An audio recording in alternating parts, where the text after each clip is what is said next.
Kalau dari aku kalau dengar kata backpacker tuh artinya ya udah kita berangkat sendiri, ngelakuin sendiri dan bebas sendiri gitu, explore sendiri gitu. Jadi gimana jawab? Ya udah semuanya sendiri, nggak dimanja travel gitu aja. Manajemen waktunya diperbaiki karena ya balik lagi gitu kan, umroh kita cuma 9 hari gitu, jangan sampai kita selama 9 hari itu menyanyiakan waktu kita di tanah suci ya, karena nggak semua orang muslim bisa ke sana. Jadi diharapkan kalau memang umroh backpacker harus dipersiapkan dengan matang tuh, dari mulai akomodasi di sana, makan di sana seperti apa, dan juga lebih ke culture ya, culture di sana tuh seperti apa harus dipelajari, dan juga mungkin hal-hal yang menunjang, misal aplikasi-aplikasi apa yang memang harus di-download gitu biar untuk menunjang umroh backpacker ini. Tapi kalau mau manja, mau diurusin semua, udahlah pakai travel aja, udah tinggal duduk cantik manis ngikut apa travel bilang ya.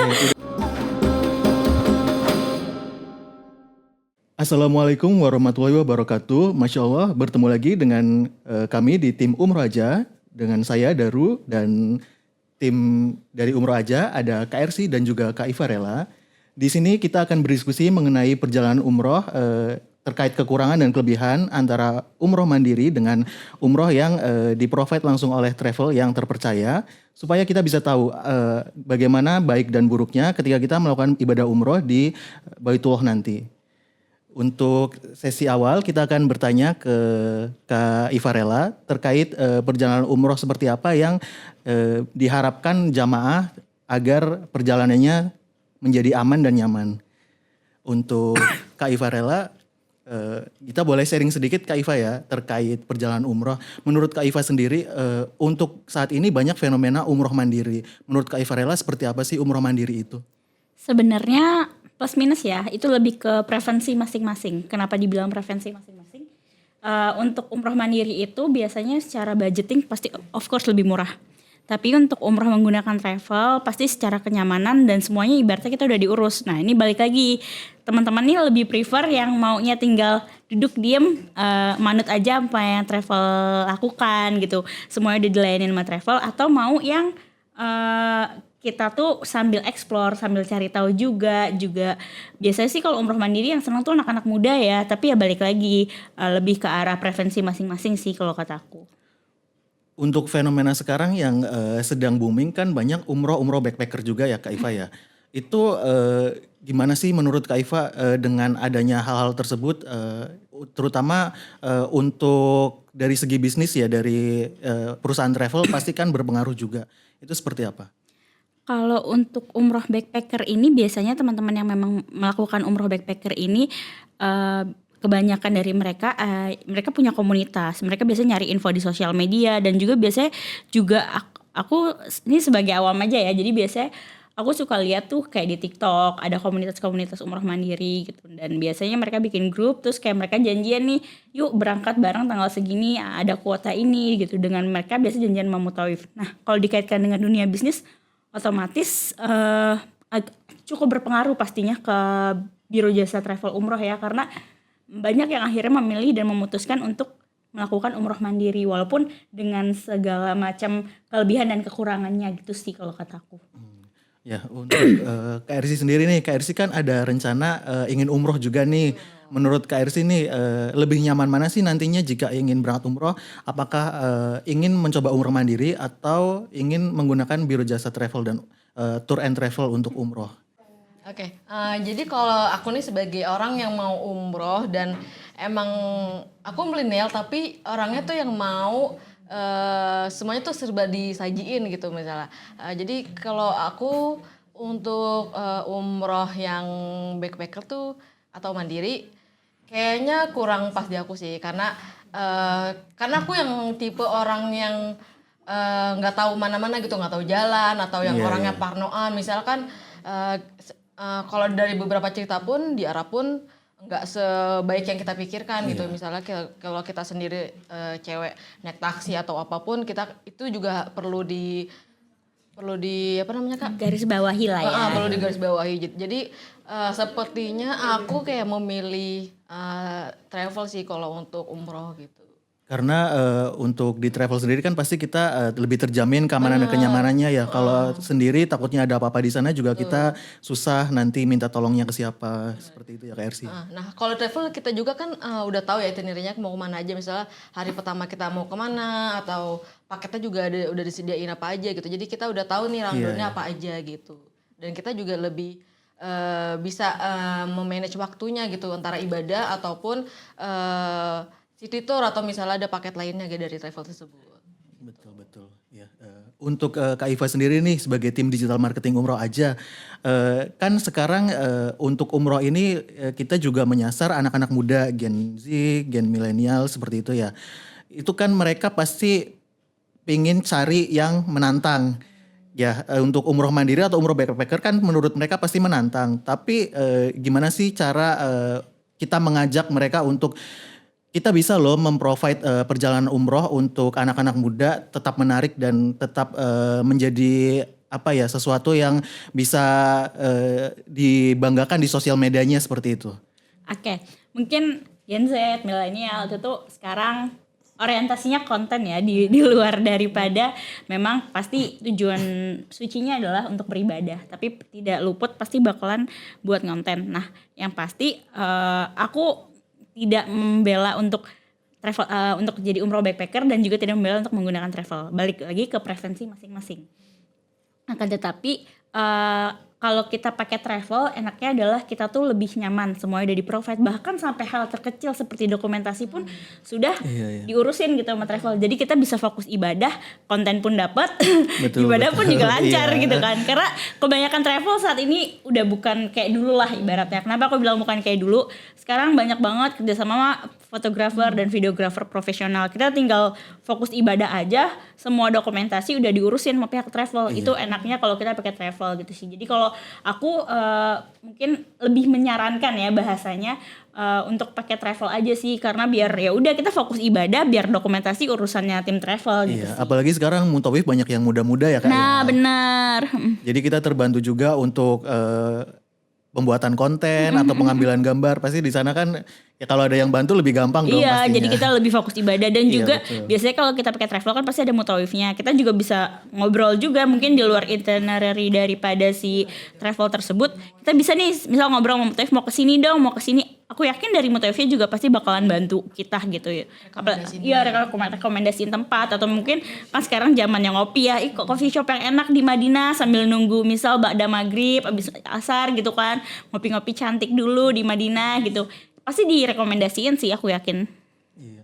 Untuk fenomena umroh sekarang juga kan banyak paket-paket umroh yang dijual bersamaan atau berbarengan dengan city tour atau tour ke negara-negara lain. Jadi tidak hanya ke Arab Saudi saja. Benar. Itu kan menjadi daya tarik juga. Nah, menurut Kak Ivarela, daya jual apa sih yang bisa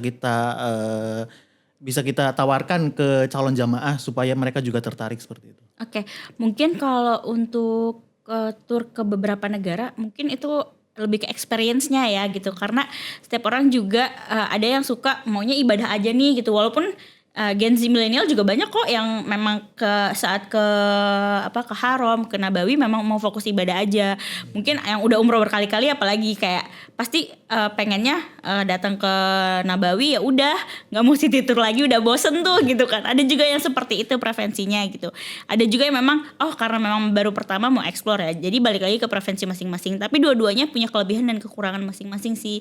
Tapi setahu aku kalau umroh ke beberapa negara gitu yang bukan cuman ke Saudi tapi misal ke Dubai itu tuh pasti secara waktu itu kan apalagi kalau yang bekerja ya, agak PR juga cutinya panjang betul.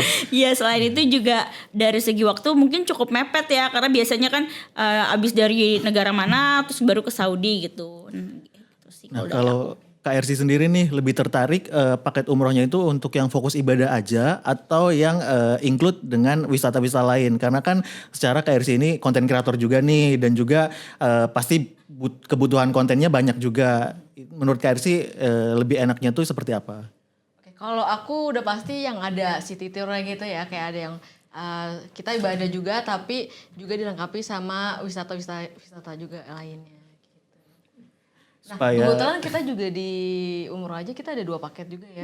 Dan itu balik lagi ke preferensi masing-masing ya gitu. Yang pertama paket yang memang kita fokus ibadah, hanya paling city tour Makkah dan Madinah ya paling tidak lama city tournya, biasa dari pagi sampai hanya zuhur. Terus zuhur kita bisa mulai sholat lagi di Masjid Nabawi atau Haram gitu ya. Dan kalau yang satu laginya mungkin buat yang mau explore nih, mau jalan-jalan, mau naik kabel car di Taif atau mau naik tobogan, itu bisa banget gitu. Itu kita juga ada sekalian city tour Taif. Jadi lebih ke preferensi masing-masing balik lagi. Karena dua-duanya juga memiliki kekurangan dan kelebihan masing-masing ya sebenarnya. betul. Ya. Ya mungkin kalau sekalian ke Taif kita juga bisa sekalian explore gitu kan. Ternyata di Saudi walaupun kelihatannya kayak panas gitu, ternyata ada dataran tinggi yang memang mungkin ternyata Saudi tuh ada juga lah yang dingin gitu untuk di sini daerah dataran tinggi gitu sih, lebih ke arah situ sih menurutku. Dari Kak Iva dan Kak Ersi, bisa dijelaskan gak sih untuk paket di Umroh Aja ini ada berapa paket dan paketnya seperti apa? Supaya teman-teman bisa tahu paket yang ditawarkan di Umroh Aja ini seperti apa dan fasilitasnya apa saja. Oke. Kalau di kita itu ada 2 paket, jadi yang reguler dan juga free city tour. Nah, jadi untuk kaum yang mau ibadah aja, khusus ibadah aja, mungkin bisa dialihkan ke yang reguler ya Kak. Nah, tapi kalau untuk yang suka explore atau yang suka wisata dan juga ngonten kayak aku gitu misalnya, itu mungkin bisa pilih yang paket satunya lagi yang ada free city tournya. Gitu. Dari Kak Iva sama Kak Ersi, kita pengen tahu nih untuk informasi juga ke teman-teman Umroh Aja. Dari Kak Iva sama Kak Ersi, ada yang diketahui nggak sih tentang umroh backpacker atau umroh mandiri itu seperti apa, dan kekurangan atau keunggulannya itu seperti apa, supaya teman-teman juga tahu nih ternyata ada loh umroh yang seperti itu. Silakan, dari siapa dulu mau menjawab? Oke. Kalau mungkin dari aku yang belum pernah tahu umroh gitu, dan juga belum pernah mengalami belum merasakan umroh tuh kayak gimana. Jadi kalau umroh backpacker tuh yang setahu aku kayak kita tuh ngelakuin apa-apa sendiri, kayak misalnya dari booking tiket pesawat atau hotel, dan kita di sana pun explore sendiri gitu tanpa kita harus nungguin mutawif atau nungguin jamaah-jamaah lain gitu sih. Kalau mungkin dari aku yang masih awam banget tentang umroh. Kalau aku sih mungkin kalau umroh mandiri atau mungkin sekarang terkenalnya umroh backpacker ya, itu lebih ke arah ada 2 macam gitu. Ada yang memang umroh backpackernya yang semi travel. Kenapa dibilang semi travel? Dia biasanya janjian sama mutawif, kemudian nanti banyak juga yang ditebeng-tebengin lah ibaratnya. Ada juga nih aku dengar beberapa cerita yang kayak misal saat dia sampai di Madinah, dia udah di hotel, dia udah segala macam, pas city tour dikasih pilihan nih, kira-kira mau naik taksi atau misal lagi ada jatah seat kosong gitu. Biasanya ada juga yang ditebengin sih setahu aku ya. Terus ya kelebihan dan kekurangannya kalau seandainya si umroh mandiri atau backpacker ini fleksibel sih. Jadi kita nggak usah terikat sama jadwal travel. Terus kalau kita pakai travel kan terikat sama jadwal travel, tapi manajemen waktunya diperbaiki. Karena ya balik lagi gitu kan, umroh kita cuma 9 hari gitu, jangan sampai kita selama 9 hari itu menyanyiakan waktu kita di tanah suci ya. Karena gak semua orang muslim bisa ke sana. Jadi diharapkan kalau memang umroh backpacker harus dipersiapkan dengan matang tuh, dari mulai akomodasi di sana, makan di sana seperti apa, dan juga lebih ke culture ya. Culture di sana tuh seperti apa harus dipelajari, dan juga mungkin hal-hal yang menunjang, misal aplikasi-aplikasi apa yang memang harus di-download gitu biar untuk menunjang umroh backpacker ini. Tapi kalau mau manja, mau diurusin semua, udahlah pakai travel aja, udah tinggal duduk cantik manis ngikut apa travel bilang ya. Udah diurusin semua ya Kak ya. Iya, kalau memang mau pakai travel ya udah enak itu sih Ya, sebenarnya. bukannya justru lebih ribet juga ya Kak ya, kalau misalkan kita apa-apa urus sendiri kan pasti Iya. jadi kita harus prepare-nya dari jauh-jauh hari. Betul. Terus persiapan semuanya juga nggak mudah pastinya kan. Untuk budgeting sendiri nih Kak Iva, kalau perbandingannya antara umroh mandiri dengan umroh ikut travel, itu menurut Kak Iva budgetnya itu range-nya cukup jauh atau memang sebenarnya sama aja? Mungkin secara range sih mungkin pasti ya, dengar dari beberapa orang juga pasti lebih hemat yang backpacker gitu, karena ya udah disesuaikan lagi dengan kita. Misal kan kalau travel bisa, kalau hotel di Makkahnya bintang 5, di Madinahnya juga biasanya bintang 5. Paling sekalipun agak berbeda di Madinahnya bintang 3, di Makkahnya bintang 5 gitu. Nah, kalau backpacker ya udah terserah kita mau di hotel mana. Nah, itu kan bisa buat ngurang-ngurangin budget. Terus juga mungkin cara akomodasi juga ya, mungkin ada juga yang umroh backpacker orang maunya bener-bener cuman ibadah doang, nggak mau city tour, itu bakal lebih hemat lagi, dia nggak kemana-mana, bener-bener ya udah menikmati waktu untuk di tanah suci aja sih gitu sih. Jadi kalau masalah range budget mungkin ya estimasi mungkin hemat sekitar 5-10 juta sih kayaknya. Oh, lumayan juga Kak ya. Tapi ya itu resikonya Iya, ya. semua segala sesuatu yang kita pilih pasti ada plus minusnya lah ya.